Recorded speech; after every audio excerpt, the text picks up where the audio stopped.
बिस्मिल्लाहिर्रहमानिर्रहीम। स्कैनिंग पढ़ रहे हैं जी हम रीडिंग स्किल्स में, और हमने स्किमिंग देख ली थी। स्किमिंग में हमें पता था कि हमने एक सरसरी सा ज़्यादा लेना होता है, और उसमें हमने उस पैराग्राफ की, उस आर्टिकल की या बुक की जो है हमने जिस्ट पेश करनी होती है कि इसमें राइटर जो है वो एक्चुअली कहना क्या चाहता है। यानी कि उसकी हमने टाइप्स भी देखी थी कि जी ये इसका व्यू है, रिव्यू है, ओवरव्यू है, प्रीव्यू है वगैरह, ये उसकी टाइप्स थी। तो लिहाजा अगर हम देखें स्कैनिंग को, तो ये बिल्कुल उसका रिवर्स प्रोसेस है, बिल्कुल उसके उलट है। The act of searching a particular information in a text with particular approach, कि कोई ख़ास इंफॉर्मेशन हम ढूंढ रहे हैं किसी भी टेक्स्ट में से ख़ास अप्रोच के साथ, तो हम कहते हैं कि हम स्कैनिंग कर रहे हैं। मिसाल के तौर पर हमें कोई कहता है कि पाकिस्तान कब बना, और हमारे हाथ में एसएसटी की बुक है या पीएसटी की बुक है, तो हम वो चैप्टर निकालेंगे जिसमें मेकिंग ऑफ पाकिस्तान लिखा होगा, और वहाँ ढूंढने की कोशिश करेंगे कि date of the establishment of Pakistan कौन सी है। ठीक है जी। तो वो हम देखेंगे कि date of establishment of Pakistan कौन सी है। तो लिहाजा वो इस सिलसिले में ये हमारा जो अमल है वो जो है वो कहलाएगा कि ये स्कैनिंग है, हम स्कैनिंग कर रहे हैं। Searching the meaning of virtuous in the dictionary, कोई भी डिक्शनरी में आप किसी वर्ड का मीनिंग जो ढूंढ रहे होते हैं, डिक्शनरी खोलेंगे, सर्च करेंगे, देखेंगे कि ये डेफिनेशन है इसकी, यार ये इसका मीनिंग है, तो इसको अभी हम स्कैनिंग कहते हैं। या कोई खास स्ट्रक्चर है जिसको हम डिक्शनरी में देख रहे हैं कि इसको किस कंटेक्स्ट में यूज किया जा रहा है, ये भी स्कैनिंग है। यानी कोई चीज भी पर्टिकुलर हम सीखने की कोशिश करेंगे वो स्कैनिंग कहलाएगी। मिसाल के तौर पर हमें कहा जाता है कि पाकिस्तान का इस साल का जीडीपी क्या है, बताइए, ये फिगर हम ढूंढेंगे।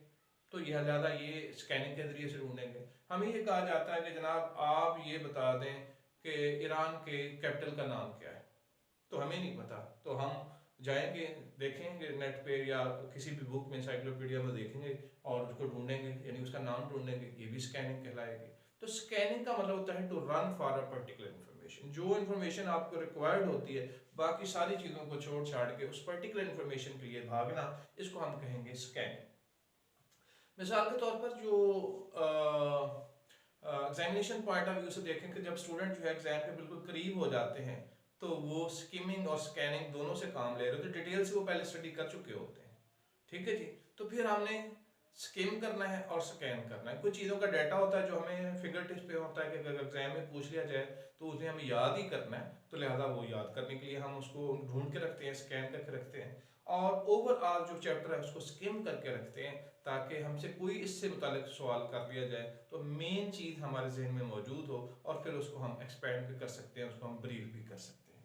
तो लिहाजा बिल्कुल कंट्रास्ट में होती है ये स्किमिंग के। स्किमिंग एक प्रोसेस है जिसमें हम किसी चीज़ की जिस्ट हासिल करते हैं, और यहाँ हम जिस्ट की तरफ नहीं जाते, ओवरऑल जिस्ट नहीं चाहिए हमें, वो पर्टिकुलर इंफॉर्मेशन चाहिए जो हमसे किसी ने पूछी है। मिसाल के तौर पर अगर आपसे कहा जाए कि चलें जी आप बताइए कि वो कौन सा वायरस है जो कि कोरोना काज करता है, उसका नाम क्या है, तो फर्ज करें किसी के नज़र से ये नहीं गुजरा, हालांकि पिछले दिनों मीडिया पे बहुत ज़्यादा जो है जोर शोर के साथ कोविड 19, ठीक है जी, तो कहा गया, तो लिहाजा नहीं पता तो सर्च करेगा उस पर्टिकुलर इंफॉर्मेशन को कि ये कौन सा वायरस था जो ये वाला काज करता था, कहाँ से ये ओरिजिनेट हुआ, अगर ये क्वेश्चन है तो ओरिजिन देखेगा।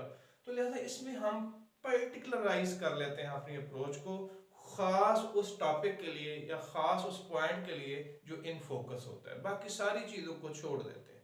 मिसाल के तौर पर हमने फूड से मुताल्लिक कोई चीज़ ढूंढनी है कि न्यूट्रिशन जो है, बेस्ट डाइट क्या ली जा सकती है, तो हम बेस्ट डाइट के हवाले से चैप्टर खोलेंगे और उसमें देखेंगे कि बेस्ट डाइट कौन सी हो सकती है, उसी को हम ढूंढने की कोशिश करेंगे। उसमें हो सकता है एक्सरसाइज के चैप्टर भी हों, उसके हो सकता है बाकी चैप्टर भी हों, हम सबको छोड़ देंगे। तो बिल्कुल इसी बात पे डिपेंड करती है हमारी ये अप्रोच कि भाई आप रीडिंग ही कर रहे हैं जब स्किमिंग कर रहे हैं, आप रीडिंग ही कर रहे हैं जब आप स्कैनिंग कर रहे हैं। तो लिहाजा पर्पसफुली आपने रीड आउट करना है कि you are reading for what, आप किस चीज़ के लिए जो है ना किताब का मुताला कर रहे हैं। तो you should be particular about your aim and objective. जब एम एंड ऑब्जेक्टिव क्लियर होगा तो फिर आप इन्हीं दो अप्रोचेस को इस्तेमाल कर सकते हैं। होता यह है कि आपने देखा खास तौर पर जो रेफरेंस बुक्स होती हैं वो बहुत बड़ी बड़ी होती हैं, इंसाइक्लोपीडिया है या डिक्शनरीज हैं, तो उनमें अगर बंदा ईच एंड एवरीथिंग को जाके टच करना चाहे तो इतना टाइम ही उसके पास नहीं होता, और इसमें वेस्टेज ऑफ टाइम है, डाइग्रेशन बहुत ज़्यादा। तो इसलिए स्कैनिंग के तरीक़ाकार को हम इस्तेमाल करते हुए जो उसमें से हमें रिक्वायर्ड इंफॉर्मेशन होती है वो हम वहां से ले लेते हैं, बाकी को फिलहाल फॉर द टाइम बीइंग छोड़ देते हैं। ठीक है जी, तो this approach is called scan. Thank you.